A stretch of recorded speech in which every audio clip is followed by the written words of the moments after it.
ఓం నమో వెంకటేశయ్య. అందరికీ మరొకసారి స్వాతంత్ర దినోత్సవ శుభాకాంక్షలు తెలియజేస్తున్నాను. ఈరోజు కూటమి ప్రభుత్వం మరొక 6 కొట్టింది.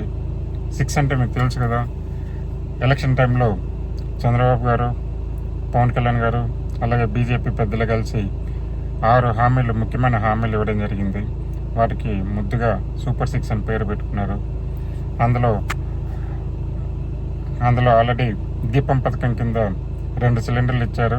మరొక సిలిండర్ నాకు తెలిసి ఇంకో దసరాలోపు పడబోతుంది, ప్రతి ఒక్కరికి రాబోతుంది. అలాగే తల్లికి వందనం కింద ఎంతమంది పిల్లలు ఉంటే అంతమందికి 13,000 చొప్పున. నాకు తెలిసి ఒకే కుటుంబంలో, ఒకే ఇంట్లో 4కి 5 మందికి పడిన వాళ్ళు కూడా చాలామంది నాకు తెలుసు. ఇలాగా 13,000 లెక్కన, 2 ఉంటే 26,000, 4 ఉంటే 42,000, ఇలాగా 52,000 ఇలాగా వేసుకుంటూ వచ్చారు. అలాగే అన్నదాత సుఖీభావ పథకం కింద రైతులకు ఆల్రెడీ ఖాతాల్లో 7,000 జమ చేశారు. రిమైనింగ్ అమౌంట్ కూడా ఏడాదిలోపు జమ చేస్తారని గట్టి నమ్మకం నాకుంది. అలాగే ఇవాళ శ్రీశక్తి కింద, ముఖ్యంగా శ్రీశక్తి కింద ఆర్టీసీ బస్సుల్లో ఉచిత ప్రయాణం, అంటే ఆంధ్ర రాష్ట్రంలో మన ఆడపడుచులు ఒక చోట నుంచి ఇంకో చోటకి, ఎక్కడి నుంచి ఎక్కడికన్నా 5 రకాల బస్సుల్లో ఉచితంగా ప్రయాణించే సౌకర్యం ఇవాళ చంద్రబాబు నాయుడు గారు, పవన్ కళ్యాణ్ గారు, నారా లోకేష్ గారు మంగళగిరిలో ప్రారంభించారు.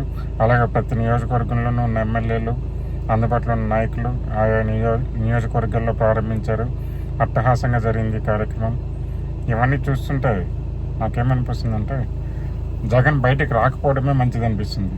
జగన్ బయటకు వచ్చి ఈ కూటమి ప్రభుత్వాన్ని పదే రెచ్చగొట్టి మరిన్ని మంచి పనులు చేపిస్తాడేమో డౌట్గా ఉంది. ఆల్రెడీ పులివెందుల్లో జెడ్పీటీసీలో డిపాజిట్ పోయింది. జగన్ ఇలాగే రెచ్చగొడుతూ పోతే, ఈ కూటమి ప్రభుత్వం ఇలాగే మంచి పనులు చేస్తూ పోతే, ఈసారి పులివెందుల ఎమ్మెల్యే సీట్లో కూడా డౌట్. ఎమ్మెల్యే సీటు డౌట్ కాదు, ఎమ్మెల్యే డిపాజిట్ కూడా దక్కుతుందో లేదని డౌట్ వస్తుంది. కాబట్టి జగన్ నువ్వు బయటికి రాకపోవడమే నీకు, మీ వాళ్ళకి మంచిది. నా మాట విను, ఉచిత సలహా అనుకో, ఇంకేమన్నా అనుకో. జై జనసేన, జై హింద్, నమో వెంకటేశయ్య.